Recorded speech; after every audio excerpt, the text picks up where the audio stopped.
on Saudi Arabia. Obama is even going to Saudi Arabia. He's not going there to deliver a stern lecture. I don't think he's going to go.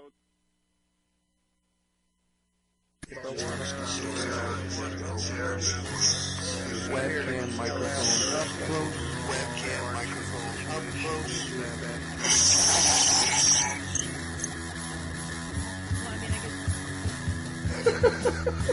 At the age of 19 in 1962, she was See, but I have the files. You know, I read this stuff at the National Archives, and I read these other things. I said to myself, how can that be possible? The brain, you know, crystals and fondle slab of choice, and on computers, doesn't really matter. Internet, professional wrestlers, and not Jesse Ventura style. It doesn't matter where the information comes from as long as it's real. It doesn't. It's hard to get real information because seriously, they don't want you to have just read two sources whenever I try to prove out one. You know, it's not. If you expect your government to tell you the truth, you're going to sadly disappoint another one of these things. Dear Lord, what a dirty old man, huh? Really? You can't be serious. Is this really how you want things to be? Come on. More hooker, eruptions? Eruptions, whatever. Like Dave Powers kind of... Really? Allegedly broadcast live from Pima Region 2. Within the borders of the formerly united and currently occupied states of America, we bring you the Ochelli Effect. It's like, damn sure, no, I'm an original. We have all these situations. I'd love to know why it takes 50 years, for That's that. For a 19-year-old girl to eventually get up to gumption to put these things out. All right, so I've joined you again on another Saturday night. This time we're going to change gears a little bit because I have done a lot of work searching for the truth on various topics. And I must say that 9/11 has been yet another one of those huge quagmires where we end up enthralled in all sorts of misdirection and things from the official sources.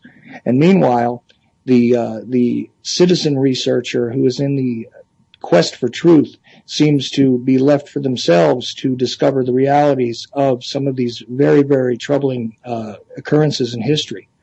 Well, today I'm going to bring you someone who I happen to value quite a bit, who was introduced to me various ways through the internet and is one of the experts who I have relied upon to give me what is called empirical evidence on certain things. And the reason for this is that Mr. Richard Gage, AIA, is a San Francisco Bay architect and member of the American Institute of Architects. He's the founding member of Architects and Engineers for 9/11 Truth. Okay, as an architect for over 24 years, Mr. Gage has worked on diverse types of building construction, including numerous fireproofed steel-framed buildings. Mr. Gage's interest started when he heard the conclusions of a well-known but reluctant 9/11 researcher, David Ray Griffin, Dr. David Ray Griffin, who we've all heard of. Mr. Gage heard that in 2006 on the radio, and this launched his own unyielding quest for the truth about 9/11. Architects and Engineers for 9/11 Truth is now more than 1,600 members strong, and they are demanding a new investigation into the destruction of all three, that's right, I did say three, World Trade Center high-rise buildings on 9/11. And today we're going to discuss some of these issues and get some understanding from an individual whose expertise in their everyday life came into play when it came to their search for the truth. Please welcome Mr. Richard Gage, AIA. Can you Thank you so much. Yeah, it's an awesome opportunity to be here with you today, Chuck. Thank you, sir. It is really a great pleasure because as I started to poll some of the people who do listen to my show, I found that they knew your name because quite often you're utilized in various compilations. You've done a lot of presentations.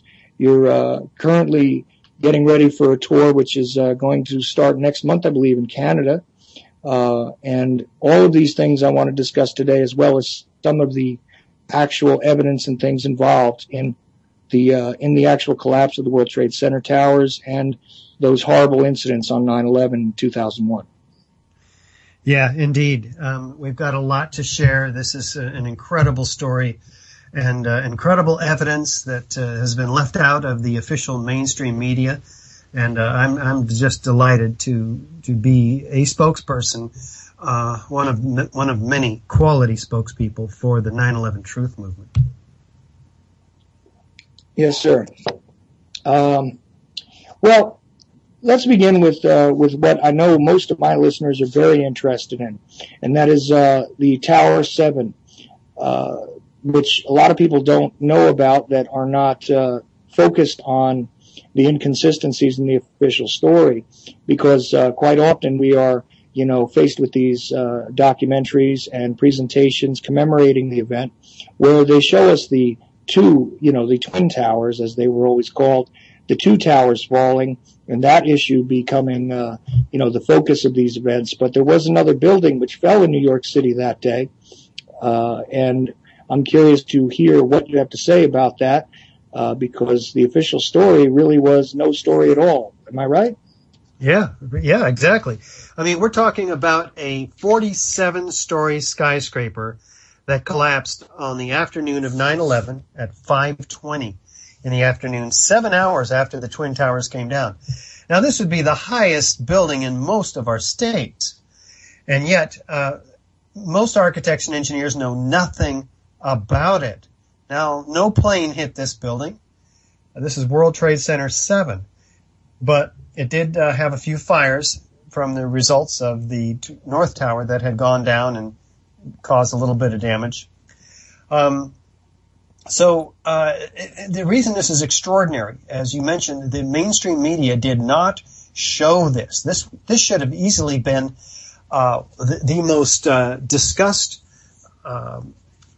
building collapse in U.S. history, other than the two Twin Towers. So we're talking about a complete censorship. I mean, here. And the way this building goes down, and people can see it right now, by the way, on our website as we're talking about it at ae911truth.org. Mm-hmm.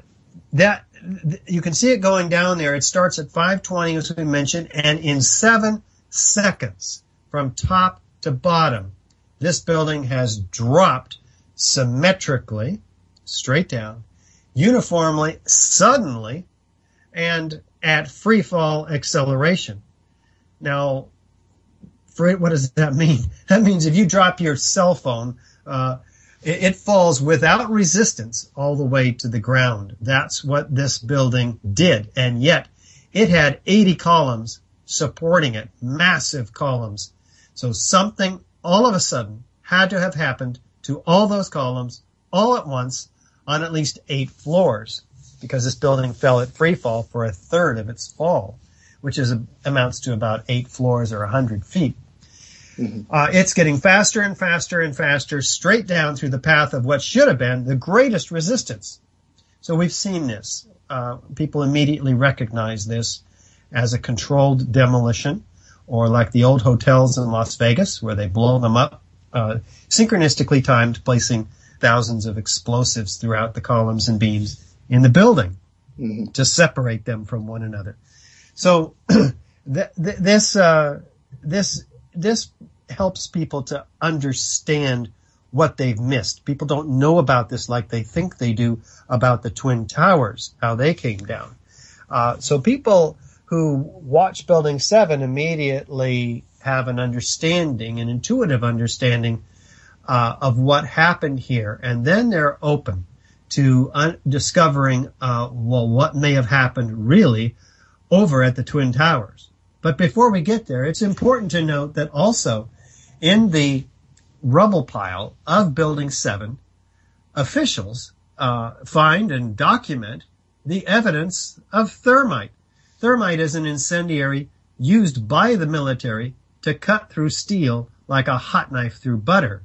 So here's evidence described in the original report by FEMA, May 2002, of hot temperature corrosion of the steel, molten iron invading the steel, sulfur invading the steel.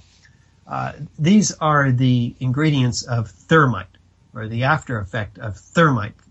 Thermite is used, again, by the military to cut through steel efficiently, and here's all the evidence of it. Why would they use an incendiary instead of explosives to bring a building down? Well, why did they bring the building down also? It's, of course, the question we're going to talk about. Very valid questions that haven't been addressed anywhere.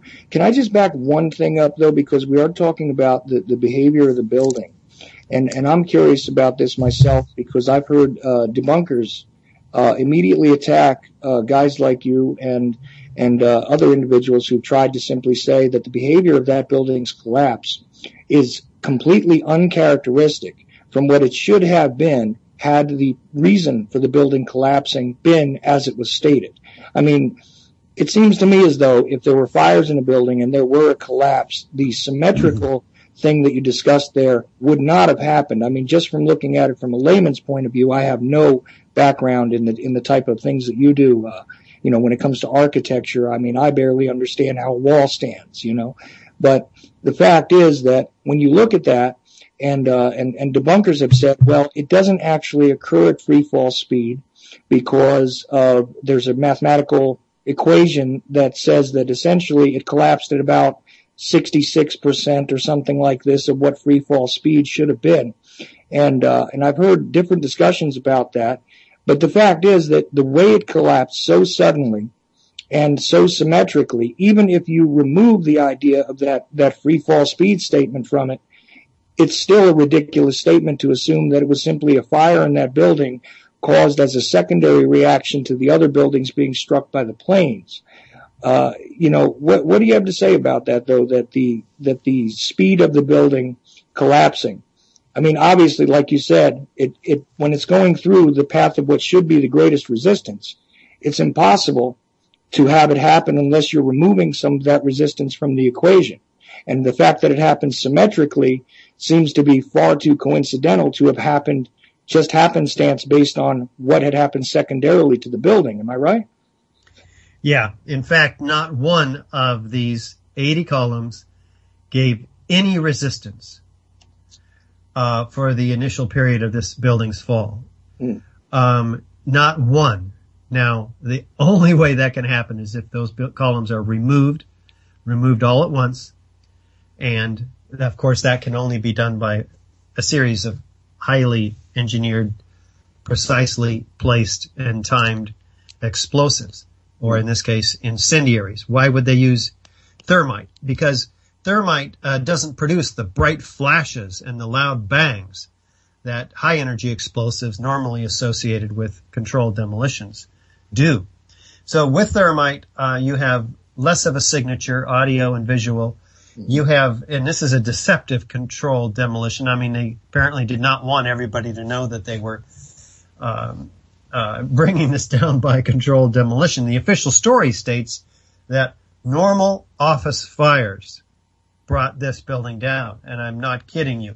Normal office fires, not diesel fuel, which was in the building, not damage to the building from beams from the North Tower, which did happen, but normal office fires, and they actually have an elaborate hypothesis about how this happened, which begins with the fires on the 12th floor, which caused thermal expansion.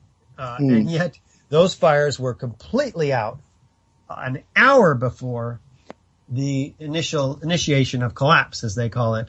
Right. Well, normally when they present a hypothesis like that, they usually have some sort of historical reference. How many times has a building like this ever collapsed under those circumstances previous? Well, we have over 100 examples of very hot, very large, and long-lasting fires in high-rise buildings. And let's see, how many of them have collapsed? None before 9/11. Not one. So here is the first example in history of a high-rise collapsing due to fire, according to the official story. And yet it doesn't, even as you mentioned earlier, it doesn't behave like you might imagine a building to behave were it to collapse by fire, because fire is an organic process. It moves through the building every 20 minutes or so in a given area. And so were it to collapse, it would have been a very chaotic event, perhaps concentrating at some points on a particular area or column or series of columns, and then maybe the building will begin to tip over. It doesn't go symmetrically straight down through the path of greatest resistance. In other words, if it had happened according to the way that they told us it happened, the fires would have concentrated in certain areas, right? And it would have caused an uneven damage to the buildings. Is that what you're saying? Yeah, that's what happens, for instance, in wood frame buildings, which are much more susceptible to fires. These buildings, the high-rise buildings, are fireproofed.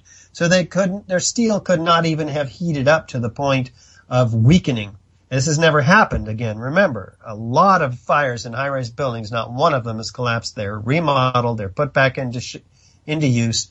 So here's the first example in history, and it looks nothing like you might imagine a fire-induced collapse, but it looks everything like a controlled demolition, and yet NIST abandoned very quickly the hypothesis of controlled demolition, citing that you would have heard a bomb, really loud, miles away. Well, thermite is an incendiary. It doesn't have a loud audio signature, although there were explosions heard by witnesses, all of which is denied by the official story and ignored by the so-called debunkers. Mm-hmm. Yeah, one of those interviews I heard where there were just guys explaining this that happened to be there, janitors, things like this, explaining that they had heard explosions that were definitely not characteristic of when the plane hit. It wasn't from the plane striking the building. Obviously, that would make an explosive noise.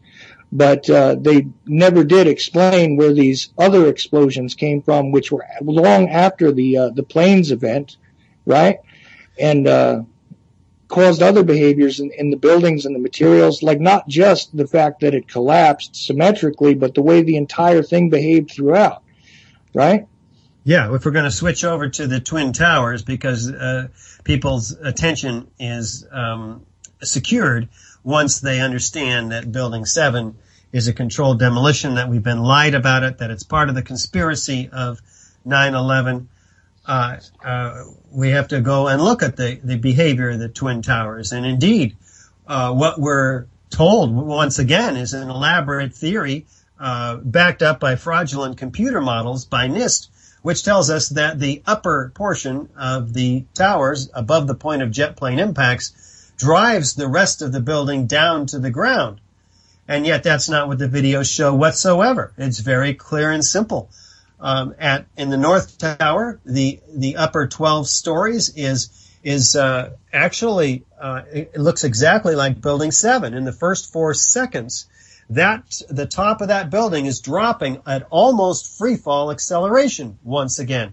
And the entire top block, if you will, of 12 stories is destroyed. Liquefied is another term. And after that, there's nothing left to drive the rest of the building down. In fact, what we see is a series of explosions traveling rapidly down the sides of the towers, hurling 4-ton perimeter wall units and core columns laterally at 60 miles an hour, laterally out of the building, landing 600 feet away in every direction, such that there's not a pile of floors at the bottom.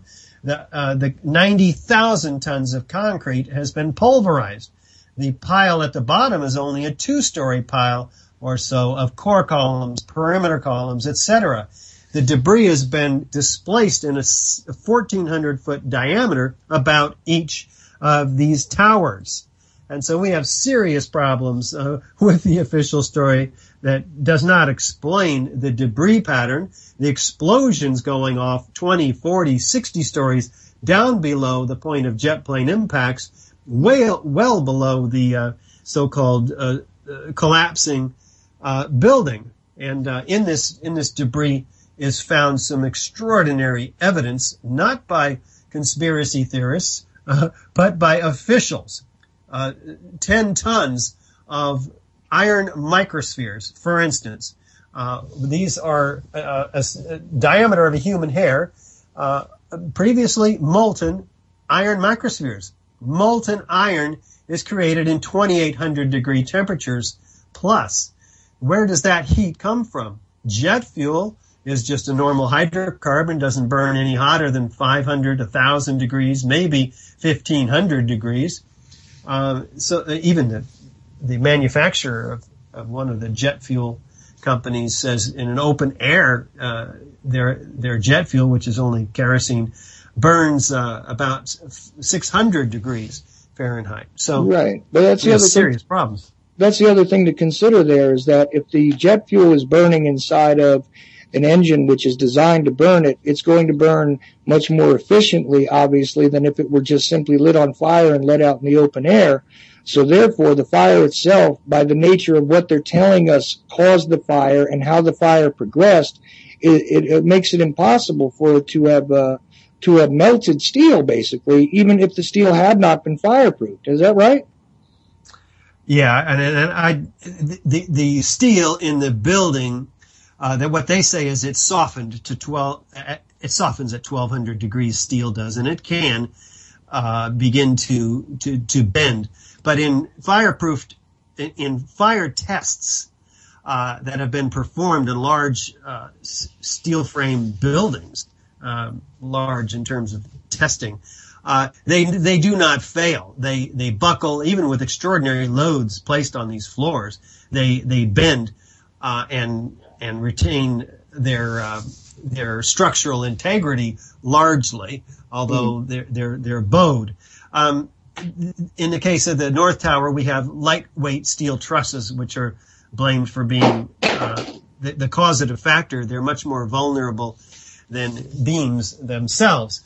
But even so, this is all an unnecessary argument because we have the evidence of explosive controlled demolition. We have the evidence of this lateral ejection caused by incredible explosive forces, probably high energy explosives as well as thermite being responsible. We have in the dust found red-gray chips, which are extraordinary in terms of their finding because they amount to being a very sophisticated form of thermite called nanothermite. These small red-gray chips are composed of iron oxide and aluminum particles that are 1,000 times smaller than the diameter of a human hair. Engineered nanoparticles in the perfect ratio to become thermite. They're set in a bed of oxygen, silica, carbon, organic material, which renders thermite more explosive.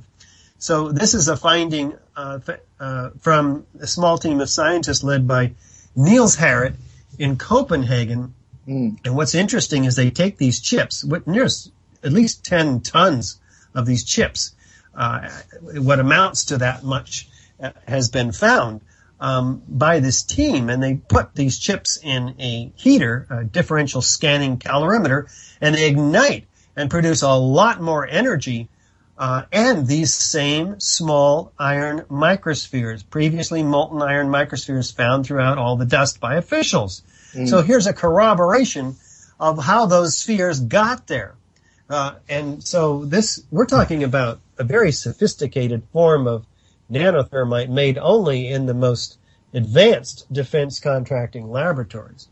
Well, it would have to be because nanothermite as an explosive is not something that can be made with household items measuring with a cup. It's not like you're manufacturing dynamite here.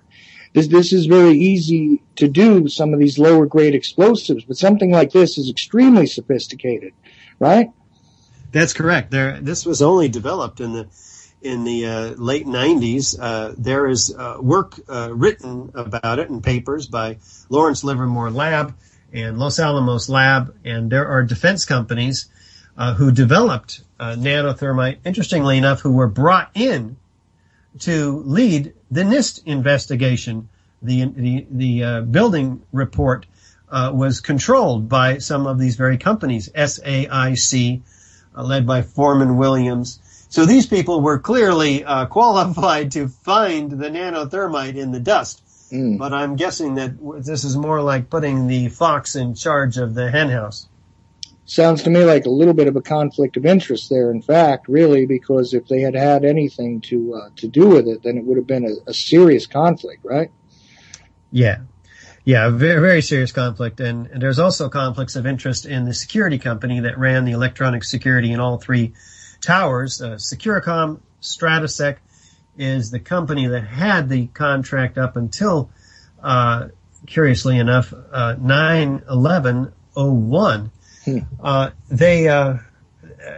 We're talking about tens of thousands of tons of very sophisticated material, which must have gone under the noses of the security company into some set of operatives' hands in the towers to place these. And it's interesting to note that we did have an elevator modernization in the two Twin Towers the 9 months prior to 9/11. Ace Elevator had the contract. They had 85 employees in the building at the time of the first plane hitting the towers. Those employees fled. They did not stick around to help the firefighters rescue the people in those buildings, which is unheard of. These are the experts in the rescue vehicle systems, the elevator cabs. Okay. You know, to me, it's very, very enlightening, because the fact is that a lot of the so-called debunkers, and we'll leave their names out of this for the sake of my stomach, the fact is that these individuals try to say that when guys who were, also I'll leave them nameless at the moment, but they were researchers who were honestly looking for the truth regarding this, they would characterize their discoveries as the small amounts of these spheres and the small amounts of evidence of nanothermite. And I'm very glad that you're pointing out that this was not a small amount that was found. This is a relatively prevalent thing that's in the debris, right? Yeah, we're talking about in the case of nanothermite, what amounts to 10 tons of this material by extrapolation, given how much is found in the 4 independently collected samples that they had sent to them, as well as over 10 tons of material of the previously molten iron microspheres found by the U.S. Geological Survey, found by R.J. Lee, a consulting firm doing toxicological studies, these being unexplained by those official sources, but easily explained by the rest of the evidence that we just went over. Right. Well, you know, to go back to something else, because I found this really fascinating, you know, when you talk about the characteristics of debris, generally in a building, depending on how it's brought down, there are certain characteristics that recur based on that. And some of the steel framing, some of those pieces that I think, I'm not sure if they were the ones that were ejected or they were the ones that ended up in the more symmetrical debris piles, but some of them were actually categorized as shredded. What would cause that?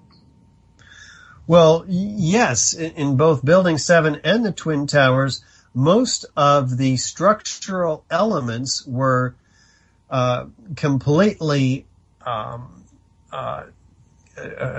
think shredded is a good word, shattered, another word. The individual structural elements were separated from each other, largely. There's a few remaining pieces at the bottom that are intact in each case, but what set of forces can possibly take the structural elements one from another, at least 95% of them, apart? That does not happen in earthquakes. There are plenty of examples of earthquakes that have brought down large buildings, but those buildings are relatively intact at the bottom. You can see that it's a building. The concrete is not pulverized to a fine powder, like in the World Trade Center. The structural system is not completely shattered.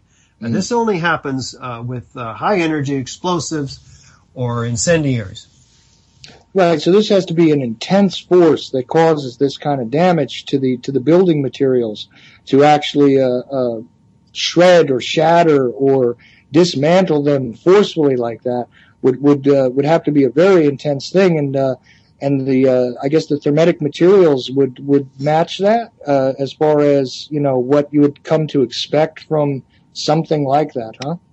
Well, thermite is an incendiary that works by heat, so it can certainly, with the help of patented cutter charges, which were available before in the 90s, eject molten iron in milliseconds through structural steel, severing one element from another. That's one way that this can happen.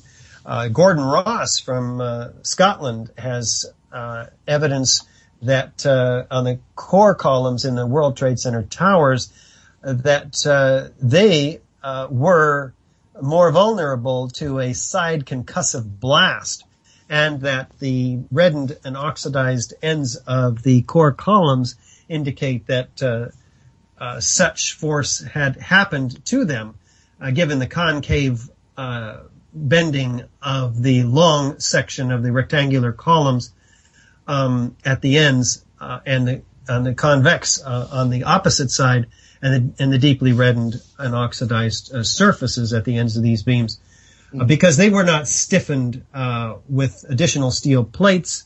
They did not have butt plates where they were butt welded end on end. So it could be that the welds were more vulnerable to such a side concussive blast. Right, and something that I was thinking about as we're sitting here and discussing this is what this is something that I don't see explained in a lot of cases. What size building materials are we talking about? To give people an idea of what the actual physical reality of each of these beams is. Could you give us some idea on that? Yeah, at the base of the towers, we're talking about 52 inches by 22 inches on these core columns, 47 of them on the interior section of the building, the core, the elevator core. Surrounding on the outside, at the bottom, is, and these are almost solid steel at the base. And surrounding that are more than 230 columns that are 14-inch square, almost solid steel. So these are the strongest at the base, of course, where most of the weight is, and then they begin to get lighter as they proceed up to the very top, where there may only be 3/8 of an inch thick in many of these columns. And in the middle, the columns are about 30 inches long by 16 inches in diameter. In width at the core. So these load-bearing things at the bottom, though, they are. What is I don't know if you know all of this exact, but I think you do.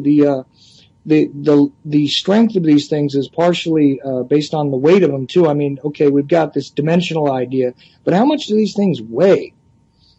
Oh, they're at the base being solid steel and 52 by 30 inches, 52 by 22 inches. They're enormous. They're several tons each. I don't know the weight though. Oh yeah, but the idea that they're several tons each is fair enough, because the striking thing to me is these ejections of building materials that ended up in some cases buried into the sides of other buildings. And I remember that myself because I was in the area at the time and was able to see some of that stuff myself. And I just had this impression that that's just such an intense force that would cause something like that, including with the thermite. In other words, it seems to me like it has to be more than one force that caused this to happen. And the idea that a plane hit it just seems ludicrous on the face of it. That's just my personal opinion. And again, I'm not an architect like yourself, but it just seems to me as though there was no way that a building that was constructed in the way that these buildings were constructed would have behaved this way. Clearly, and people go immediately to the plane impacts destroying some of the columns and the massive amounts of jet fuel. Well, the planes did not destroy enough columns to cause an instability in the building. These structures are designed by structural engineers to be very redundant, and indeed even NIST, the National Institute of Standards and Technology, tasked with explaining these collapses, cites that the building was robust and it did its job. So they fault the fires. Now, the fires are started by jet fuel. Jet fuel is just kerosene. The kerosene burned off in 10 minutes and simply ignited other flammable contents in the office buildings. So, which was very low temperature, looking at the fires themselves and all of the thick black smoke indicating oxygen-starved fires. We're only talking about 200, 300, 400, 500 degree fires. These are very low temperature fires by any standard, and yet NIST claims without evidence, because they have no evidence from their metallographic paint analysis, that any of these beams that were selected due to their proximity to the fires, that any of them sustained temperatures over 500 or 600 degrees. So, and yet they claim 1800 degree fires. Why? Because they had to, in their computer model, put that much temperature on the steel beams in order to get them to soften, because steel will soften or sag losing half its strength at about 1200 degrees Fahrenheit. So we're talking just a massive series of fraud in the final NIST report. And the black smoke is a very easy sort of sign of evidence, to give you an evidentiary idea of what the fire's temperature was. Some people brush that off as, well, smoke is smoke or whatever. I mean, I'm just talking about, people where you try and discuss this issue, that have never, sat down and watched, any of the, presentations by you guys, or have never, really delved into it and have accepted in some cases the actual official explanation. They just say, well, a fire is a fire. It doesn't matter what color the smoke is. But as you indicated, that tells you a lot about the intensity of it, because of the nature of the smoke would change if we had a fire that hot. I mean, for instance, what color should that smoke be if it was at least as hot as they're saying? Well, there'd be a whole lot more fire than smoke, that's for sure. And we see such fires. You can compare the fires in Building 5, which is a mid-rise steel frame fireproofed building, also near the Twin Towers. And it suffered mightily from the damage structurally by the falling debris from the Twin Towers and fires that were started inside of it. Completely engulfed in fire, not a lot of smoke, and just the opposite of what you see in the Twin Towers and in Building 7, where you have massive amounts of smoke and just a few fires scattered here and there in Building 7, not enough to cause any damage, and certainly uniform damage that would be required in order to bring Building 7 down straight down at free fall the way it did. Well, that's another thing is from the massive amount of dust, which is what we were calling it when it was, rising up into the air. It seemed to be everywhere coming off of Manhattan that day. If you were able to view that section even across the river, you could see this cloud, which was not smoke or anything else. That massive amount of dust is yet another indication of this not having happened the way that NIST and these other bodies have tried to explain it to us, right? Indeed. This is actually powder, which we call dust. It's more properly called powder, which is 30% of it is ground up concrete. Now, pulverized concrete. How do you pulverize 90,000 tons of concrete in each of these buildings? There were at least 12 mechanical floors that had 8 inches of heavy-duty concrete, heavyweight concrete in them. This would require massive amounts of explosives immediately placed immediately adjacent, probably underneath, these concrete floors. So to get them to pulverize like this. This is direct evidence of explosive destruction in and of itself. I mean, this is in midair, Chuck. We're talking about this happening from the top down during the drop of this building. There's no kinetic energy such as dropping a piece of concrete 1,300 feet from the sky, and then when it hits the ground, it pulverizes. We're not talking about that. We're talking about immediately at the beginning of this building's destruction from the top down. That's where the pulverization is taking place. So to get an idea of that, it would almost be as though you dropped a glass from a shelf in your kitchen and the glass shattered before it hit the floor into almost sand, right? Well, that's interesting. Yeah, that would be a worthy analogy to explore. It's not too far from what we're talking about here. I'm just giving you my impression of what it sounds like, because that's what it seems to say to me. And if you told someone that you did that in your own kitchen, they'd probably tell you that it had to have struck something on the way down. Something happened to it on the way down for it to end up as sand on the floor. And that's what it seems like is being shown to me here by what you're saying.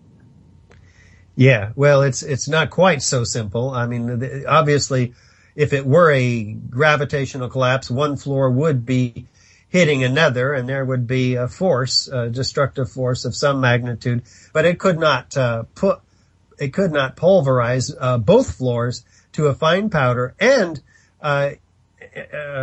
cause the complete disappearance or melting of the galvanized fluted metal decking that supported that concrete when it was originally poured in place. We're talking over 220 acres of this galvanized metal decking, which must have sustained an equal degree of pulverization. In fact, in the dust, we also find metal filings of galvanized steel. So some incredible force caused that to pulverize as well. Well, what exactly is metal decking? Because it's not ringing a bell with me exactly what that is. Well, the way they build skyscrapers is to erect the columns one above the other, and then they support the floors off of these columns. The floors start with beams. Over the beams is this you might call it corrugated galvanized metal decking. Then you have a surface on which the workers can walk, and they pour the concrete over this metal decking, lightweight concrete on most floors, about 4 inches thick. Wow. So it should be in other words, it's supporting. It's got all of these sort of redundant supports to it, because the way it was constructed, from what I saw clips, and I'm sure many other people did, of people that had done the original work on the construction of the tower, saying that the way that they constructed it, part of the redundancy in the structure itself, is part of the reason why they were saying that it was built to withstand a possible strike from a plane and other forces like that. Is that right? A possible what from the? Yeah, strike. Yes, indeed. In fact, Leslie Robertson, the structural engineer of the World Trade Center, his boss, John Skilling, originally said that the towers were designed to take a hit from a Boeing 707 traveling 600 miles an hour, which has about the same kinetic energy of the plane that hit the building traveling 500 miles an hour, according to the official story, but that the building would still be there. And the biggest problem, he said, was that the fuel would dump into the building. But the building would still be there. In other words, yes, it was certainly designed to take hits from the largest aircraft at the time. And yet we have the failure of not one, not two, but three of these buildings that were built, probably with a similar sort of redundancy in the structure, right? Yeah, incredible redundancy in these structures. In fact, they said in the Twin Towers that you could, down at the bottom, you could take out all the columns on one side and the corner on each side and continue and cut partway into the other side, and that the building would still hold itself up. That's the incredible engineering that was achieved in the Twin Towers for the first time in skyscraper history, because prior you just had a networked grid of columns and beams, columns marching through the office space every 20 or 30 feet, which is quite an imposition on the office planning. So what they did and achieved in the Twin Towers is to group the columns, half of them inside the elevator core, and then outside have this series of incredible marching columns, 14 inches square, every 2 feet 9 inches, all the way around the perimeter, which succeeded in allowing large open office spaces because they spanned between the perimeter and the core with lightweight steel trusses. And over that, of course, is the concrete floors. That made a 60-foot span of open office planning. The incredible, which it was the first time in skyscraper history, a real landmark of achievement, because they could then create bays of office cubicles in this building without interruption of all the columns. And a much better office working environment. The problem, though, is that because of all the columns on the exterior, they were not friendly to the actual tenants themselves, who felt like they were in a jail cell, because there's just as much column as there is glass in those buildings. It's very claustrophobic, and the ceilings were fairly low. I think 9 feet is the maximum ceiling height in there. Okay. Well, and it is remarkable to me that the National Institute of Science and Technology, which I think is what NIST means here, that standards in technology. I'm sorry. Thank you. But the point is that they were tasked with having to investigate this whole situation, and it seems to me as though they ignored a great deal of all these things that you're pointing out that could have been determined initially, and led them into other areas which may have been precisely the purpose. But I'm curious, because I do know that Architects and Engineers for 9/11 Truth is also calling for an investigation of NIST itself, right? Yeah, we have fraudulent reports that are typified by, the fire collapse scenario in Building 7. We discussed the fires were out an hour before. The building was fireproof, so the steel could never have achieved the temperatures required to soften it or expand it, which is the official story, that the steel beams expanded, pushing a girder off of its seat, causing a successive failure of 9 floors, causing column 79 to buckle, causing the interior vertical collapse along that column line and surrounding columns, and then traveling laterally, and then leaving an interior gutted inside Building 7, and then causing the entire shell then to drop somehow at free fall acceleration. None of this could have happened for a whole variety of reasons. So yes, we want an investigation not only of their collapse theory, but of themselves also. We're talking about fraud. This is a very, very illegal set of behaviors by the engineers responsible, including the co-project leader, John Gross, structural engineer, and his boss, Shyam Sunder, the lead investigator. It just seems amazing to me that not only was there, obfuscation directly of many of the key facts which involved personnel, but I mean, even the scientific analysis about 9/11 was so askew. And we're not talking about journalists who are looking for ratings here, but these are individuals who are tasked with explaining the more complex elements of the physical realities that went into this terrible situation. I mean, these were not only great feats of engineering, but these were iconic structures that were destroyed, in full public view. And we are given not even half of an explanation, it appears, by NIST. And, it just seems to me as though it's just yet another one of those types of stories where we have this kind of thing going on. The bodies that are supposed to be analytically explaining and exploring these things on our behalf do not. That's absolutely correct, and that's why we have 2,150 architects and engineers signed on to our petition at ae911truth.org, demanding a real investigation based on the evidence for the explosive controlled demolition at all three towers. We've got to get a real investigation. That's why we're also touring Canada from the West Coast to the East Coast in a 17-city tour starting March 13 through April 2nd. So we're encouraging everybody who knows anybody in one of these main cities in Canada, including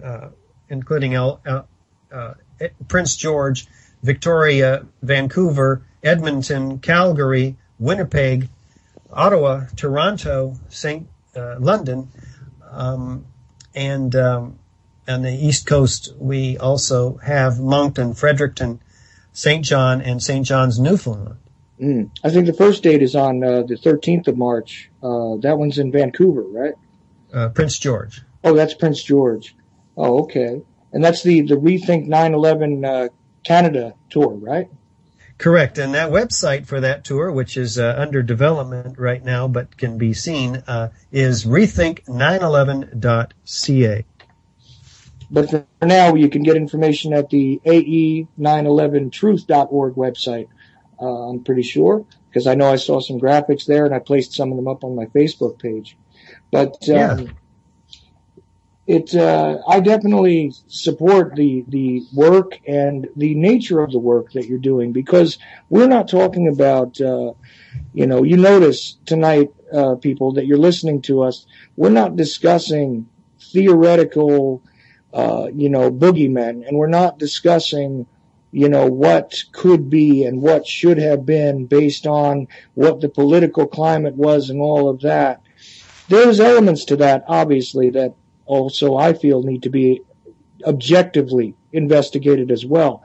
But even if you remove all of those sort of subjective sort of characterizations and investigations and accusations from the equation, simply looking at the physical realities based on what the evidence is and what the evidence should be, you can see already that there are tons of holes in the official explanation from top to bottom. And I know that you definitely agree with that when it comes to the structural behavior of buildings, the way that they went down, the fact that Building 7 has always been a key thing, because I think I can't stress this enough, that if you can explain how that occurred based, and line it up with the official story, it's impossible. I don't know how that can be done. It hasn't been done very well. We've had a number of debates, in fact, with so-called debunkers, and we have successfully laid out the evidence, and they pick at it with arguments that are largely illogical and irrational. Even physicists are saying things in these debates like, just look at a straw, for instance. You give enough pressure on the straw, and eventually it just buckles, and it's basically free fall after that. Well, that's such a ludicrous argument when understanding the easily, intuitively understanding the physics of a steel frame structure and the redundancy in its design. It's amazing to hear these physicists lie through their teeth. These are the ones that are actually employed by the Defense Department contracts and so forth. Right, and I heard during one of those debates an explanation which I would love. I don't know if you recall it, but I know it's come up more than once, where they have questioned you with the idea that, well, you see, once all of these elements have been broken apart and they're falling down on the rest of the building, they would behave the same as if they were in one particular solid piece. And that to me seems absolutely ridiculous. Yeah, it's a difference between dropping a sack of flour on somebody's head, which would most likely break their neck, or dumping that flour out of the bag and loosely falling freely on somebody's head, which would do almost nothing. Given the choice, I would gladly take the open bag of flour myself. Yeah. So this is why we list all the evidence on our website, including in our DVD, 9/11 Explosive Evidence, Experts Speak Out, where 43 experts in the fields of high-rise architecture, structural engineering, fire protection engineering, chemical engineering, and even explosive demolition experts themselves lay out the evidence and make it easy for everybody to understand. So that's right there on our website at ae911truth.org. Very good. I really appreciate you giving me this time tonight. And I don't know if you, I know you had a limited amount of time, so I don't know if you want to get going right away or if you wanted to explore a few more things or if there's anything else you wanted to add. I sure do need to go. I apologize. I've got a 6:00 appointment here myself on the West Coast, so I'm happy to wrap it up with you, Chuck. All right. Well, look, I really appreciate it again. This is Mr. Richard Gage that I've been speaking to this hour, and I've got to tell you that this is some of the most compelling and unarguable evidence that is out there. If you stop running around in circles chasing boogeymen and arguing amongst yourselves and start to look at some of the scientific realities of what occurred that day through the eyes of an individual who has all of this experience, and think about this, there are 1,600 members plus, I believe, of this organization. They all have these life experiences, and they're all telling you that something is extremely wrong with the evidence. So, at the very least, you have to be able to listen to this stuff, and you have to be able to take it into account. Anyway, thank you again, Mr. Gage. I really appreciate your time, and I hope we can do this again sometime. You are so welcome, and we will catch you again real soon, I hope. All right. Thank you very much. So, we've sat and listened to Mr. Gage, and I'll tell you that if you guys want to give me a call, the lines are open tonight. I tried to squeeze everything in there with Richard because he had a little bit of a limited amount of time. And, man, that stuff is just intense to me. I mean, I don't know how it is that there are still people arguing in support of that nonsense. Every time an anniversary of the event comes around, it's just the airplanes hit the buildings and that's what happened. That's all there is to it. I mean, look, we can talk about the boogeyman in the cave, and we can talk about, did this guy actually die this day? Did that guy actually die this day?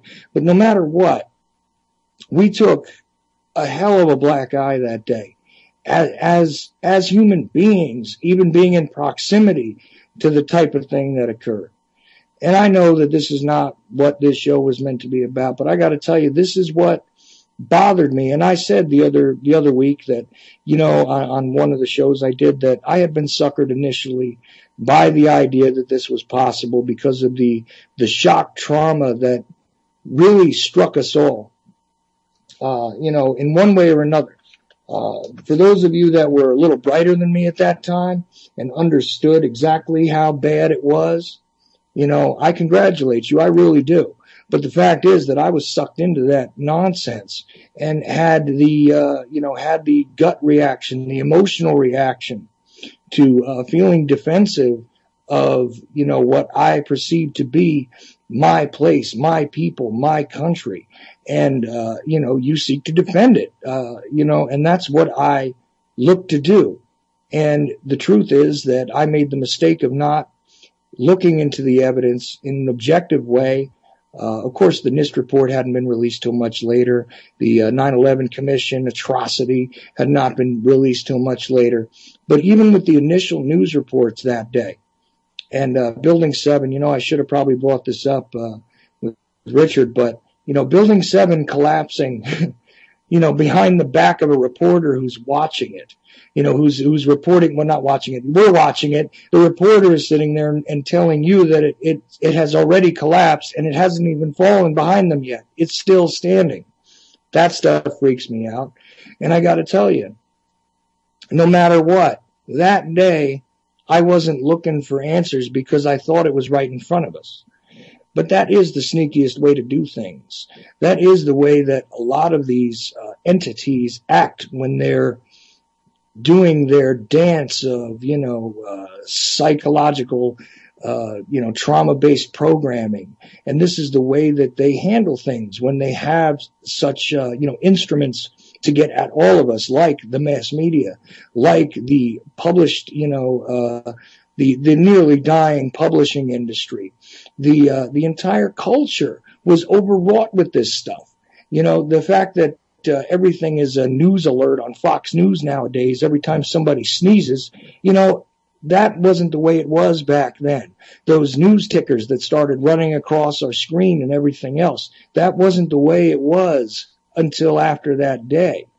All of this control grid stuff that has gone on, the integration, the increased need for security, the increased need for homeland security, the increased powers of the NSA, the FISA courts, all of this stuff, it was all made part of the program. The Patriot Act, 1 and 2, the NDAA, all of this stuff was given to us on the backs of this horrific sort of shock trauma that was laid on us by somebody. Now, we can question all day long who the real masterminds were. We can sit and argue about what methods were utilized to do this and that and the third thing. But the reality is that no matter what conclusion you come to, it was an absolutely criminal act that occurred. How many people died? How many bodies were really there? What was actually the nature of it? Normally, if there was a mass casualty list in the financial district in New York City, I'd have to say I wouldn't be too tearful. But the fact is that wasn't just a strike at those people. It wasn't just a strike at that particular section of land in the Northeast. It wasn't just that. It was a slap at all of us. It was an attempt to program all of us. Be afraid. Be very afraid. And it absolutely laid the groundwork for the stuff that none of us wants to stomach anymore. Even the Walking Dead sleepwalkers that are out there that don't know anything outside of the MSNBCs and don't understand a damn thing outside of the Fox Newses and think that Sean Hannity's a really straight up guy. It was even an attack on them. Whether they know it or not is another story. Whether they are in denial or they are simply too ignorant or they just selectively control themselves. It became a voluntary means. Well, not a voluntary means. You know what? Let me back that up. It basically became a mechanism by which you could promote voluntary submission to all of these entities, to all of the control, to all of the violation and removal of our rights.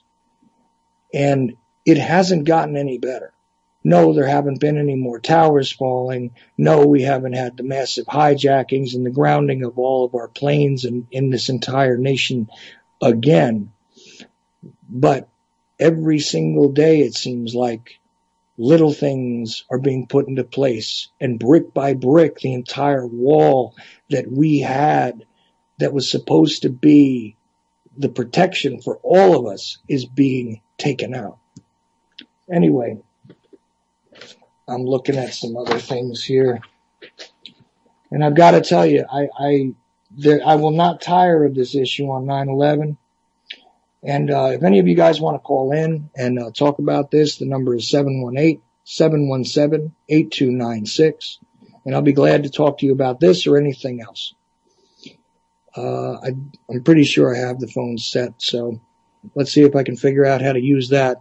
I can obviously get a guest on, so I'm not completely helpless. But like I said, guys, feel free to call in. But it's amazing to me that from top to bottom, this stuff is either suspect or corrupt or, whatever. It's like we have to discard, all of that which was originally told to us. And when this happened that day, I wasn't in New York City. I was in New Jersey. But I recall more than anything this overwhelming, dread that just fell over every single person. There was dread, there was panic, there was disbelief. And it started when, the first plane being reported to have hit the towers. That one. Oh, looks like we have a call. Let me see if I can bring you in here. You're on the air. Caller? Oh, okay. Seems as though I lost my caller. Anyway. All right, let me move that out of there. Well, maybe I haven't. Hello, caller? Nope. I guess you're gone. All right. Anyways, as I was saying, the fact is that day we saw that panic and we saw that lack of understanding, that bewilderment that was seemingly all around us. And I think that, the fact that seemed to have been the actual goal, that seemed to have been the purpose, But from top to bottom, this stuff, it was just like, it was, nobody goes out onto a field, whether it be a field of battle or a field of competition, without some sort of plan. And it seems to me as though that this had to have been a completely orchestrated everything from top to bottom, whether it was the media or it was literally the collapses or any of this other stuff. And I just think that it was really appropriate to bring on Richard Gage. Hello, caller, you're on. Hello. Hello. How you doing? Good, how are you? I'm all right. What would you like to talk about? Well, you know who I am, don't you? Yes, I do. This is actually my daughter, everybody. She's calling me. I didn't even look. I just clicked on the icon, but that's my daughter. Hi, Katie. How you doing, honey? Good, how are you? I'm all right. I'm all right. Did you enjoy the show tonight so far? I have. Okay, great. Great. So is there anything you wanted to say about it, or? Oh, I just, wanted to call so you'd know I would call, All right. Well, I really appreciate it, hon, but, if you want to discuss anything about the 9/11, about any of the building collapses or any of the stuff I discussed tonight, I'd really love to talk to you about it, but I don't know what you think about all that. Well, I tuned in late, and I actually didn't even know who was on for a minute. Okay, well, what did you think? Did you think it was enlightening? Because I know you really haven't studied a lot of this stuff. My daughter lives separately from me. My daughter lives separately from me, and she's got her own little fascinating views on a lot of things, and of course I'm a proud papa, so I could say lots of stuff about that. But to study these sort of deep historical and deep political sort of events in our recent history and in our more distant past is not really Caitlin's thing. So I was just curious if, as somebody who hasn't really done a lot of reading on 9/11 or hasn't done a lot of studying on it, if you had any sort of views that you wanted to present. Well, from what I heard from when I was listening, it was kind of informative. Plus, it was really cool that you had somebody who was, like, I guess, famous in that community to come on. Well, Mr. Gage is actually, he's one of those people that's better known. And I really wanted to make sure that I had somebody. See, my challenge is always to myself to try and bring on people that know at least a little more about the situation than I do, because otherwise I could just sit here and talk about it all night, So look, Katie, I'm gonna let you go because I want to see if anybody else wants to call in. All right, and I think I can only raise up one line at a time, so Right. I'll just let you go for now. But hey, look, thanks for listening, and I'll talk to you soon. Okay, hon? Okay. All right, take care, Katie. You too. All right, so that was my daughter calling in, and as I said, she hasn't really, seized upon any of this stuff as I have, and I don't force my views on her. I'm allowing her to independently develop, let's just say, and I think eventually, when she begins to think about these kinds of things critically, she'll probably want to show right alongside of me. So, but anyway, returning to what I was discussing there. Boy, that throws me off. It just seems to me as though if you can present scientific evidence and very well thought out, critically, assembled realities based on, like I said, your particular area of specialization, that's something that you should absolutely do. I mean, when I want to discuss, the films and the possibility of, certain things being staged or faked and all this kind of stuff, I usually try and reach out to somebody who, at least in some way, does that for a living. It is not without its merits sometimes to have a layperson go in and learn, from top to bottom, what it is the nature of the science is, what it is the nature of the history is, what it is the actual realities are by independent investigation, because quite honestly, that often reveals a great many more things than some of the professionals who are tasked by the supposedly governing bodies that explain things to you. But the fact is that also rather useful among those sorts of arguments and searches for truth in general is often to incorporate, along with those citizen researchers, those concerned individuals, incorporate with them the expertise of individuals who also have garnered their particular level of expertise from their daily lives.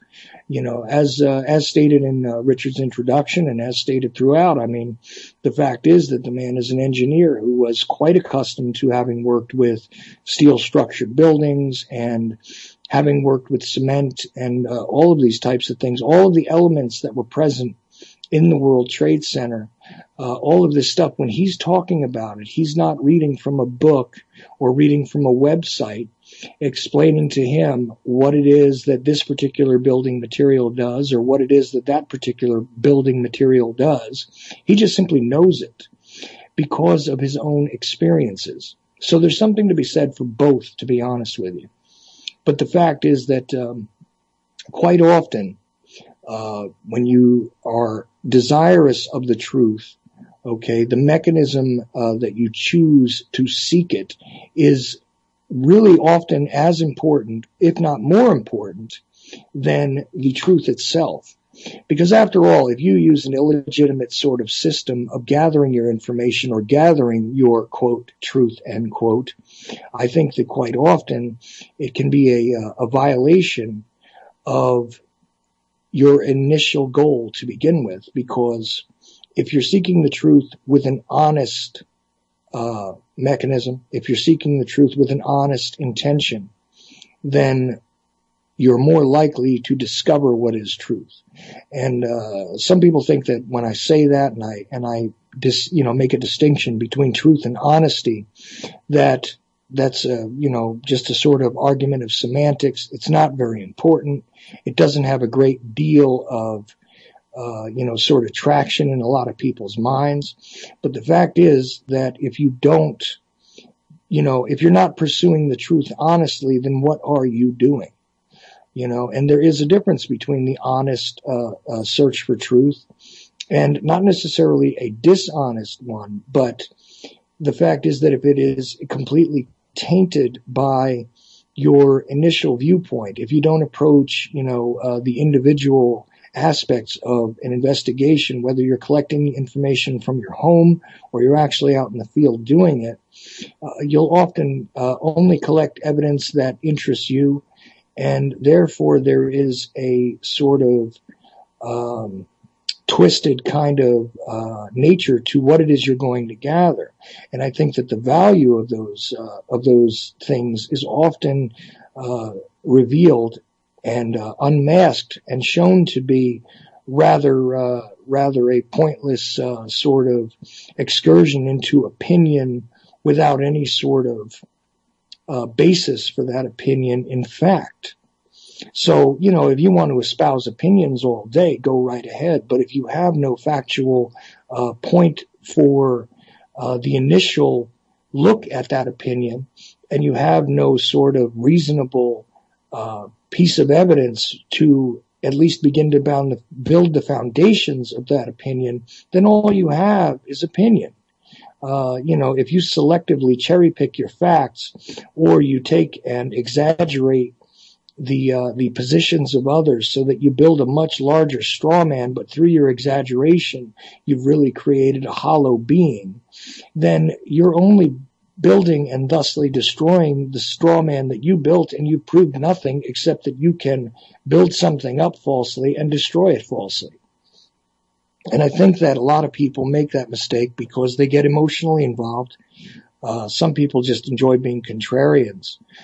But there is a real value and a real sort of contribution that you can make to these sorts of issues when you have an honest pursuit of the truth in your daily life, obviously, but also in the pursuit of the actual realities that are these situations, that are these terrible things that end up affecting us all, that are these whatever, anything that you need to confront.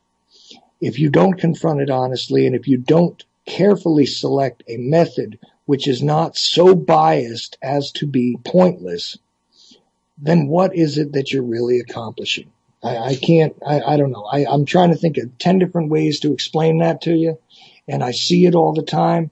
And I got to be honest with you, I had another guest lined up for tonight, and that fell through at the last moment, and that's why I'm going through this. But I think it's worth saying, and I think that it's worth explaining, because more than one person privately let me know that they weren't sure why it was that I was going to bring Mr. Gage on tonight, and why it was that I was going to go through this stuff again and again.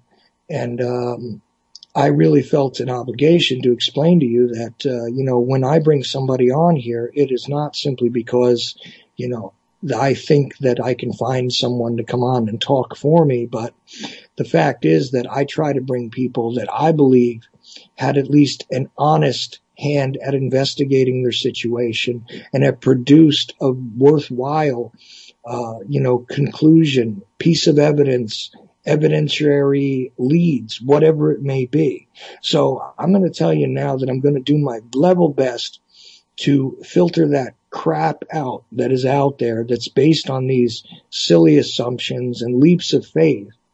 I'm going to try and bring you guys the best people I can, so that when we explore these things together, you as the listener, myself as the host, and anybody who ends up participating in these things, I really sincerely hope that we'll be able to, illuminate and enlighten others and learn together. So that was an explanation which I was going to do on the first night, but of course, Joan wound up speaking throughout the entire show, and I found that show last week really valuable. And again, if anybody wants to give me a call and join in on the discussion here or discuss anything else, 718-717-8296 would be the number. So, yeah, I really did enjoy talking to Joan last week, but although I wasn't doing much talking, I was doing a lot of listening. But again, it's one of those, the mainstream media doesn't quite take it seriously, so I wanted to show you guys that there was a way to take it seriously, and that there were real academics out there who take these things seriously, that some of us as, not the most educated in some cases, people, but people that care about the truth, care about the realities that our world finds themselves in, and all of us as a people find ourselves interacting with, they do matter. And I think that, again, the more solid the information, the more, verified and uncorruptible that any of these hypotheses, end up being, is definitely worth making sure that when you bring on a guest or when you bring on, information and you report stuff as news, that you take it very seriously and you try to be a better voice, because otherwise we could just turn this off right now and flip on CNN, and later on tonight they'll probably have some show about a prison or some other nonsense, or they'll have some reality show, who the F did I marry and whatever else. Looks like I have another caller, or some other sort of nonsense, or, semi-reality based, silliness that, involves the MSM and, some other false political paradigm that goes on and on. And I have another caller on. Hello. Hello. I'm sorry. Okay.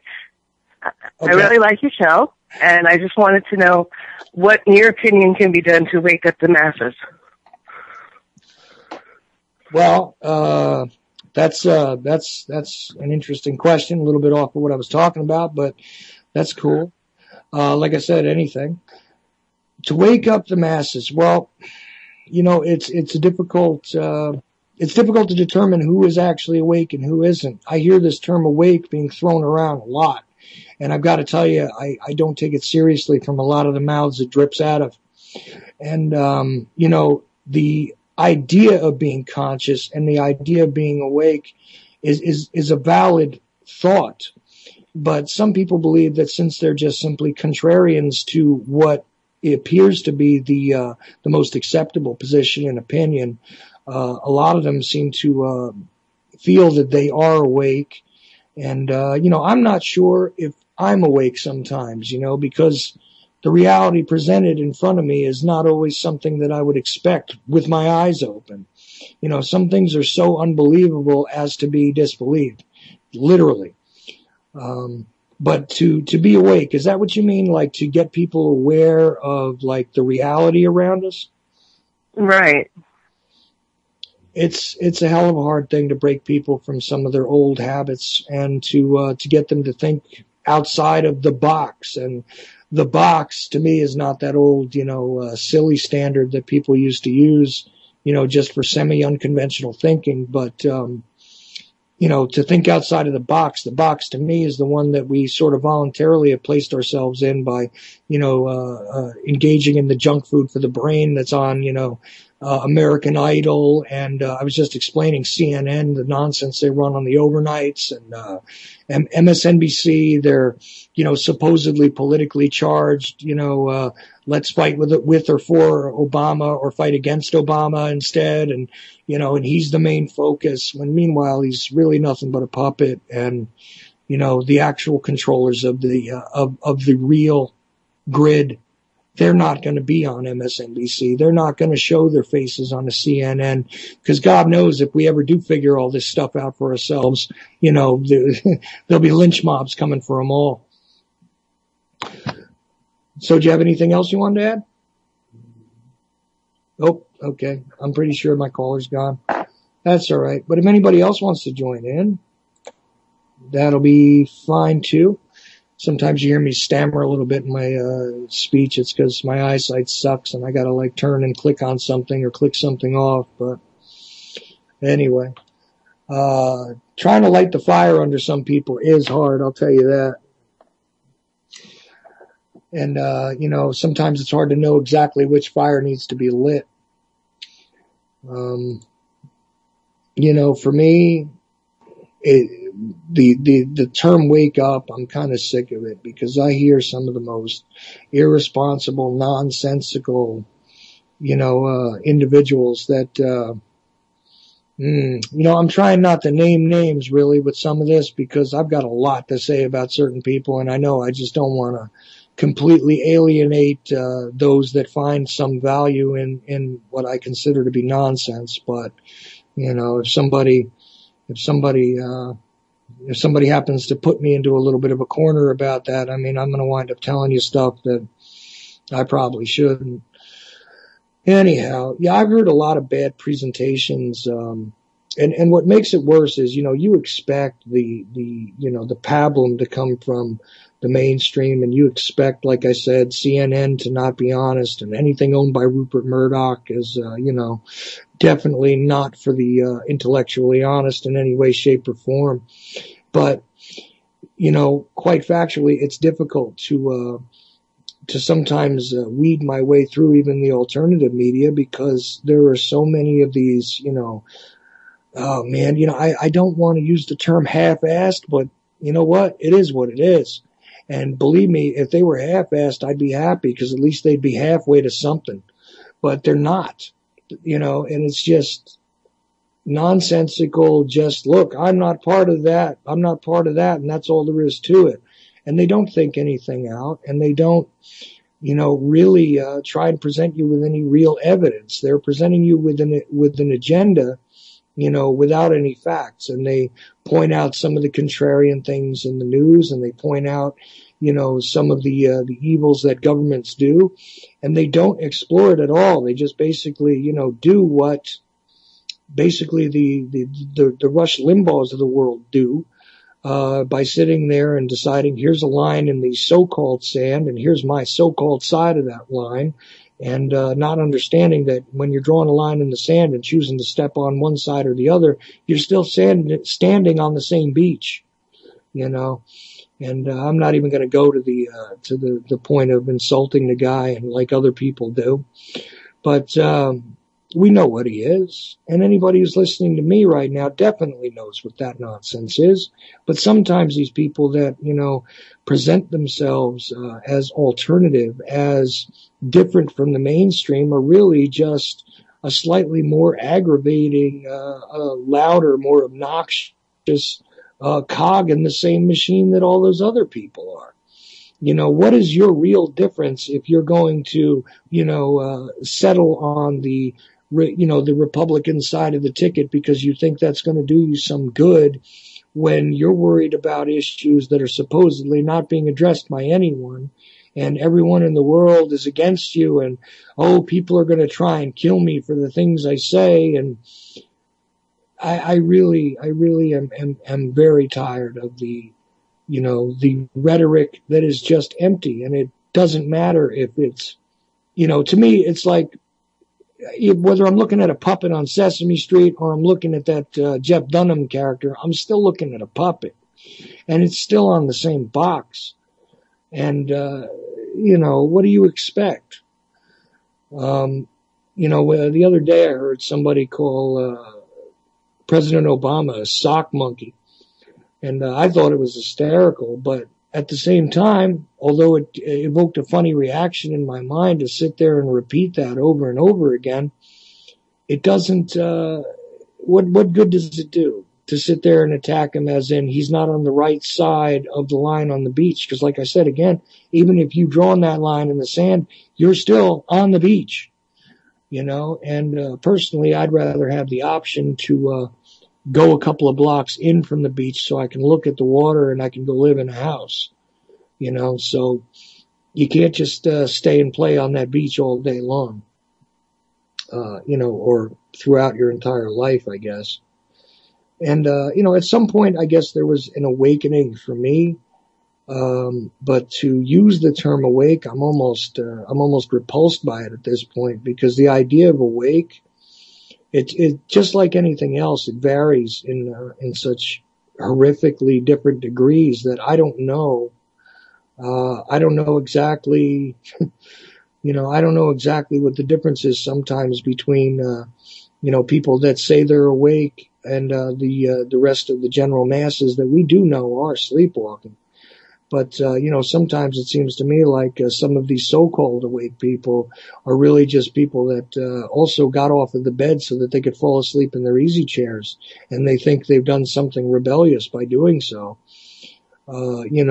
I encourage anybody to never really rely on any of these figures that are talking heads, and that's kind of counterproductive for me to come out and say that when I'm doing a radio show, but at the same time telling you don't listen to a talking head.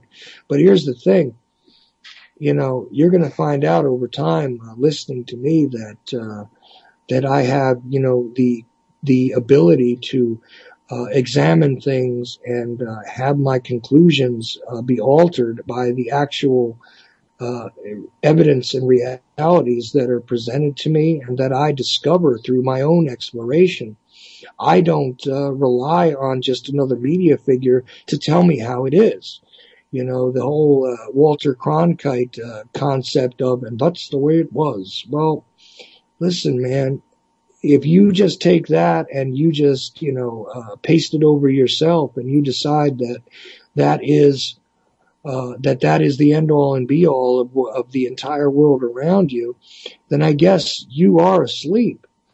But you are no more awake if you buy every single thing that happens to be on some other 3-letter network or some other entity. If you buy every single thing and you do no exploration for yourself, to me, you're just as asleep as that guy who was watching Cronkite 20, 30 years ago. I forget when he came off the air, but I do know that he was on there for a long time and he was seen as one of those icons of the mainstream, just like the falling down, all around them, sort of empire of the New York Post, the only news that was fit to print, so long as we could appease the masters of the system. The TV entities were no better, and the internet entities at one point or another were also no better. But it did have enough of a free range to it on the internet to allow people to at least begin to take a stake in their own way, and to become citizen journalists, to become citizen researchers with a great deal more options. So in that way, the internet is a great thing, but also it is just as much a tool as anything else, to be used to sort of, subjugate the psychological beings of those who are susceptible to it. And the reality of what is lost again because they know not to believe the mainstream, but then they go into what they think is an alternative stream, and they're just being pacified by what they think are, are alternative views based on something. And meanwhile, all they're doing is making sure that they're buying T-shirts and everything else and keeping their operations running, and that's all they're actually doing. So you're doing no better to sometimes support the so-called alternative media than to support the mainstream nonsense. If it's no closer to the truth, even though it does sound a little different, then I guess you don't care about the truth either. So thought and exploration and research and comparison and contrast between the stories and the things that you can learn on your own are of the utmost importance if you want to have an actual understanding. Now, if you just want, if you want stepdaddy to explain the world to you instead of daddy media, then okay, that's your business. But, I hope that I encourage at least some of you to to do these things independently, to examine for yourselves what matters, what constitutes truth, because simply calling yourself a truther and then not making an honest effort to find said truth is, again, just as pointless as someone calling themselves a liberal when they don't believe in a single liberal policy. People that call themselves conservatives when they don't believe in anything that even remotely matches the dictionary definition of conservative in any way, shape, or form. And meanwhile, if you're doing that and attaching labels to yourselves, all you're really doing is, picking a football team and deciding that you're going to wear red or blue every Sunday. And at the end of the day, what good does that do anybody else? I mean, it may entertain you, I guess. And some of these guys who are supposedly alternative media, they definitely have entertainment qualities to them. I've got another caller, so let's see who we've got here. And you're on with me. How you doing, caller? I'm doing real well, and so are you, Chuck. I want to let you know, I think I like your show. Oh, thank you, man. What, can I have your name? Yeah, this is Mike from Salt Lake. Oh, great. Oh, I see you in the chat room a lot, man. How you doing? I'm doing real well. I haven't called UCY. I've been trying to get off my addiction, but I thought I'd just call you and let you know I think you're doing well, and I listened to your Kennedy content, and I really like that, because we do need to have a whole new generation listening to that, because nobody else is doing it. It's gotten, I don't know, maybe dated. A lot of the people who know a lot about it haven't passed it on, or people haven't picked it up, and they're getting old and tired, honestly. Mm. Have you thought that? Well, that was the theme of there was a conference for the 50th anniversary in Pittsburgh, PA, this past November, and the theme was passing the torch, because this has become one of the difficulties with that stuff. And I spent a lot of time on it, but I'm not one of these. I'm not a kid, and most of the guys that I did my work with or interacted with in that community, they are older. And just like anything else, there is a natural generational gap that occurs. And I got to say that, that is one of the issues that has been very hard to discuss. Now, on the other side of the coin, though, just to let you know that there are nearly daily new discoveries, based on the stuff that came out with the JFK Records Collection Act in the mid-'90s. There were millions of pages added to the National Archives. I think it's up to 5 million pages that actually are now public that were not previously. And guys like me starting to study that, and other people starting to study it, we've discovered a whole new range of things that aren't necessarily even limited to the Kennedy assassination. The backups of stuff like the Northwoods documents. I mean, there's a lot of stuff backing all that up and explaining that. And I'm pretty sure you know what Northwoods was about, right? Operations Northwoods. Yeah, it was used as a template, probably, most likely, for the 9/11 passenger plane manifest people. They were most likely performing to the protocol that was explained in the Northwoods. Yeah. Right. That's one of the suppositions that's being made about it, because the fact is they were utilizing, in these plans that were presented to President Kennedy at the time, they were proposing that passenger jets be essentially used as weapons, and also that people's deaths be utilized to cause a serious sway in the population, to encourage them to invade. Now, it wasn't the Middle East at the time, it was Cuba. They wanted to encourage the population to back an invasion of Cuba. And that stuff coming out and coming to the surface, part of that and a lot of the supporting documents, that ended up coming out because of stuff like the JFK Records Collection Act.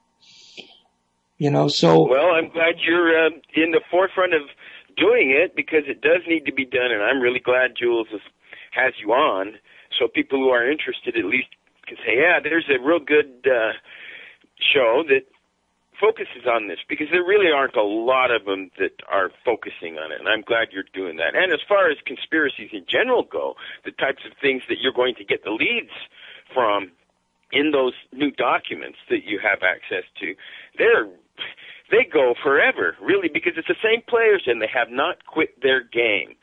So if you really want to follow any of those particular players, if they're still alive, but their organizations are alive, you can find out which lodges they belonged to, which families they're from and intermarried into, which college, universities they went to, all of that. And you will find that they are interlinked and interconnected in more ways than one, in the government, in legal, and investments. And so, yeah, it's a great thing to have that. You keep it up. Thank you, man. I really appreciate it. And, your point is extremely well taken.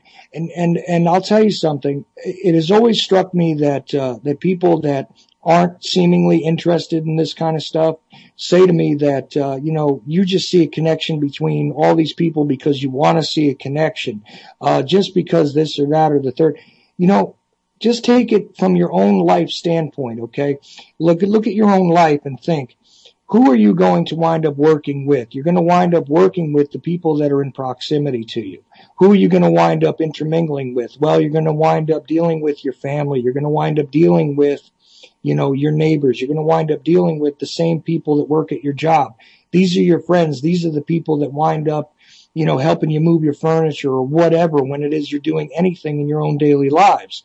So the idea that networking from person to person doesn't lead you into directions of real significant connections that caused things to happen in the first place, I think is just one of the most amazing sort of simple, really every day.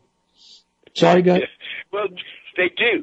They absolutely do. There are these connections, and people are afraid to look because, a Mormon community hooks up with the Mormon community here. That's where I'm from. And, you know your neighbor who's a member of the elders quorum, and so you hook up that way sometimes. But generally, it's nepotism all the way. You have 6 kids, and if you have a business, you hire your family, correct? And if the business grows, you continue to do that.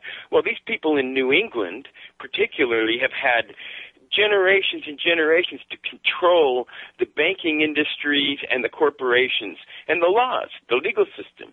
And so pretty much the rest of the country they consider it they own it. And they literally do. They pretty much all the banking families own it. And try go to Newtown and buy a house there and see how quickly you get accepted into the community. Mm. Well, that's the thing is that, when you look at the classical sense of community, that's where all of these things are sort of germinated from. You're only going to grow seeds in the dirt you have available to you. And that's what goes on with these guys. The idea of the New England control, the control, because those guys had all of these sort of, connections to the banks and all that stuff. Then if you follow that even further, you look at the international banking system and you realize that these guys are really just they're just the janitors for that system, really, because they're not even the guys who are really in charge. But you gotta. Most of them have married into those families. They, everyone from the Delanos and I can't even name them. The Clintons, their name, Rodhams. They're all of those names, almost all of them. Mm-hmm. have connections to old family money, and the old family money is all connected through the Bank of England and the Vatican City Bank.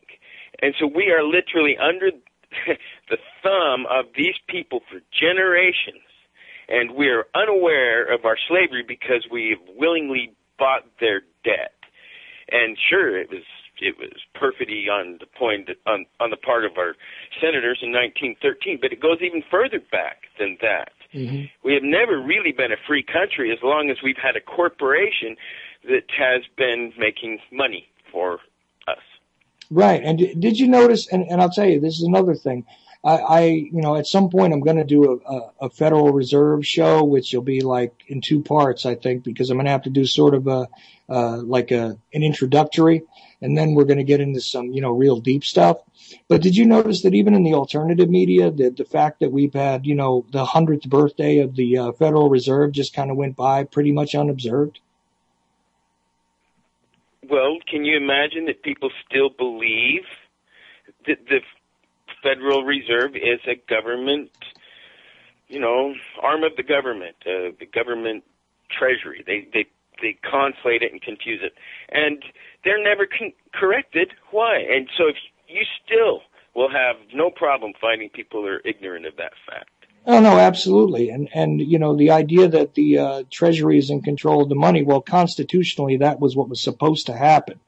But our Treasury people are not in control. It's the Fed that's in control, and just because it says federal on it doesn't mean very much. There's plenty of things that say federal on them that have absolutely nothing to do with the government. And it's just like a little buzzword that was attached to try and shield it from us so that we wouldn't be alarmed when things went really wrong, because it would be more like, saying, well, if we don't have control over this federal institution, then, what do we have control over? Like you'd start to question. And that's what I think that programming was all about. But, it's definitely very hard to explain to somebody that, money is, first of all, if you just make the statement that money is debt to somebody, they don't swallow that at all. They just look at you and they say, oh, you're one of those crazy guys who thinks that, the pyramid on the dollar bill means something and that's all you are, And it's like, they immediately lump you into that spot there, and it's like, no, you don't understand. I'm talking to you about the real mechanism that is absolutely unquestioned by yourself and the majority of the population. And it's like, they just blow it off, and it really is frustrating. They have to. They have to. Come on, admit it, because once you crack that, it's fractured logic, and once you hit it hard enough, the whole thing falls apart. Exactly. It's already got the crack all over the place, and they're just not looking at it, and they're looking through it, and then if you hit it hard enough with a piece of logic, the whole thing goes. And people preserve their peace of mind. They're not willing to be looking for a new reason to believe things. And so you're always going to run into this psychological, I don't know, it's a resistance. It's passive resistance. They don't dare get a new one. They won't jump. It's the maintenance of the illusion that they're after, because the reality is just too horrific for them to actually confront. And the big lie is just too terrible. Then the whole world would have to change. It does. I don't know. How long will the illusion last? Well, will it last until people can't grow something because of a disaster? Will it last until they decide to take the guns? Will it last until an EMP or an asteroid or an invasion from Mars? Who knows? I believe it'll last exactly as long as the majority of the people are willing to accept it. That is exactly how long it'll last. Now, to gauge exactly what kind of time frame we're looking at, I have no clue, to be honest with you. I mean, I have been of many schools of thought on that, and I just don't know what it's going to take to get the majority of people to understand that they're not living in the reality as it is. They're living in a complete, like the whole concept of discussing the Matrix. Not bad at all, because it really has gotten to that point. And I absolutely agree with you there. But it's so hard to try and, like I said, when I was talking about the concept of waking people up, I mean, really, I really feel like, all you did is wake up to get out of your bed to go fall back asleep on your easy chair. That's all you did. And a lot of people do that too. So we're dealing with like multiple levels of this stuff, like the complete denial, and then the idea of, well, I accept it, but I'm not going to do anything about it. And also, my favorite one I ran in today was, well, I think there's somebody. I know everything's bad, but there's one good guy out there. Maybe there'll be someone running I said, for president. Maybe whatever. Yeah. I was listening to a guest host on somebody. I said, you don't understand, do you? Yeah. They're going to keep offering you these solutions within the paradigm. They're going to keep giving you a brand new, bright vision of Ron Paul or a Ralph Nader, and they're going to play you like a fool, like they have done everybody else. The only change comes from within yourself. When you quit buying things made from China in Walmart, when you quit going to a crappy movie that you know is going to suck, but it's a big thing, when you quit buying their music that's on protected copyright and all these things, on and on. Quit participating, and then you will begin to see some change. But it's not going to, there is no mass uprising. Not everybody's going to grab their guns and go do something. But it's not going to happen that way. It'll either be a reaction from something that they do, or hopefully it'll just fall apart all by itself one day. I don't know. But, yeah, see, I don't have any. Go ahead. Yeah, no, that's the trouble. You're right. They offer you a savior, but your savior is still keeping you on the same plantation, and that's what they did with this packaging Obama to everybody too. It was like, well, look, this guy, is gonna create change and hope, and those things are buzzwords, man. It's just another, look, we're offering you something different, and it's just the same thing, just from a slightly different angle, just to kind of, you know what I mean? It's just being offered to you on a slightly different platter, but it's the same rotten food. Now you can go to the point is, who is weaving this entire web of deceit that we're all living in? Are you going to really blame the CIA? Or are you going to blame an age-old meme where one particular race has decided they have the right to tell everybody what else to do on the planet? Can you name those people? Do they exist in Israel at this moment? Yes. As long as America's policies are run by people who owe their allegiance to a foreign god religion, we are toast. And that's the biggest problem that people have. And they denigrate that truth that this meme is destroying our planet by making fake anti-Semitism shows. And so anybody who says that is an anti-Semite. It's not. I don't hate a race. I hate an idea, and this is what you're going to run into a lot here. On the cutting edge of alternative radio, you're going to run into people who won't call a spade a spade. They won't call a Federal Reserve what it is, and the vast majority of them will always avoid that big label at all means. So, well, you know what the problem is.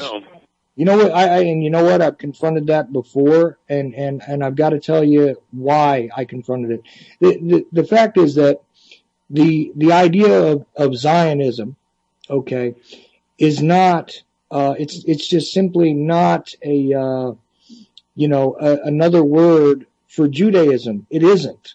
Okay. You're right. Now who promotes Zionism and why? Now you're getting to the meat of it, because they can say all of this, but who promotes it and why? Where does it come from? Where is this meme of the return to Israel from? And why are they using it, and how are they using it? Well, and that's a whole ton of shows. It's a whole ton of shows if you really want to pursue it, but nobody does because they get shut down. Well, you know what? We'll give it a shot at some point, because I'll tell you, I found it particularly revolting because I'm not a Christian. Okay, but the thing is that among some people who are well-meaning Christians, okay, they have this idea, and they're being taught in the churches now, and I do mean as we speak, that they must, as a matter of obligation to their faiths, submit to and protect at all costs the nation of Israel. Okay, and that particular thing, when I heard that, I said, what does that have to do with what it is that your belief system is, what does it actually have to do with it in reality? The modern state of Israel, as far as your faith goes. And anything that I had to say about the bad acts of Israel or about the corruption that was clearly evident even to me from a distance about that particular government's movements and plans, they would say, well, you can't possibly attack it because we have an obligation to defend. And I said, are you kidding me? You're telling me that you can't make a distinction between what is traditionally thought of as Israel in your own faith and what is traditionally thought of as a Holy Land in your own faith, and a corrupt government that happens to have control of that land at the moment? You can't make that distinction? But that's not even the real problem. The real issue is, where did the idea of the right of return come from? Why did the Balfour Declaration, why was it brought up? I mean, who created the State of Israel and why? It was part of the global chessboard. Kissinger spoke about it in order to control the resources of the area. And all of these countries, Iraq, Iran, Syria, Israel, were set up to fight each other in the dialectic to destroy each of their individual cultures. The same thing they're doing here, and they've done everywhere. And so this is nothing that we shouldn't even really be talking about that. We should be talking about this plan that is being used. Come on, we have to say it, by these Khazarian overlords who truly believe that they can have, that God gave them this planet. Well, I think it's worth... And we're in control. And this is a bad meme. It's a bad religion. It's just like if we were under control of some voodoo gods, and everybody believed in the voodoo gods, and we had to go genuflect in front of a dead chicken or something. It's the same sick mental disease. And I don't know how to get people out of it, Well, this is true, but I got to disagree about it's not worth discussing the stuff that goes on in the Middle East and the strategies of tension, because the fact is that these are still criminal acts that are occurring and people are being slaughtered, for these reasons. So therefore, I think it is definitely worth examining, exposing, discussing, because to me, it's still a valid issue if people are suffering. Because at the end of the day, if you're somebody who cares at all about the people around you, who cares about truth, because why would you even care about truth at all if you have nobody to discuss it with, if you have no use for the human race whatsoever? So the fact is that if you care about the population of people as a whole, there are still criminal things going on. There are, the uses of depleted uranium and things like that in modern times, which have caused all these birth defects and all this stuff throughout the Middle East. The use of other chemicals that we haven't even heard about in the alternative media. A lot of things that have occurred over there are way beyond crimes against humanity.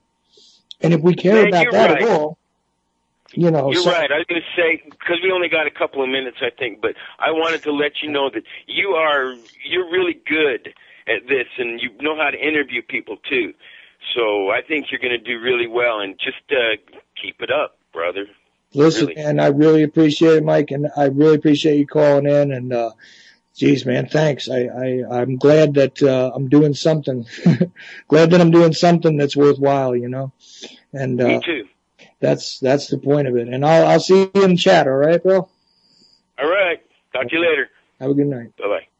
So, as Mike said, we are running low on time here. I think I'm going to try and see if they'll let me hang around on the After the Last Cup again, because I enjoyed that last time. It lets me loosen up a little bit. But, there are various aspects to this control grid that we're trying to examine. There are various individuals that have, exhorted others to commit various crimes against humanity as a whole. Because, when they're slaughtering 10,000 people that you don't see, it doesn't mean that, simply it's out of sight, out of mind. And so I do think that stuff is very relevant, and I think that it is a dangerous topic. I do know that. But as with all things, I want to try and be as responsible as possible when making these presentations. And I hope that others are encouraged by that. I'm glad that, more than just my daughter was listening. So, it's a good thing. And, This is the goal of this little show right now. At some point, I hope to expand it, and at some point, I hope that there'll be a way to make this happen a lot more often. And that's about it, guys. That's the Ochelli effect.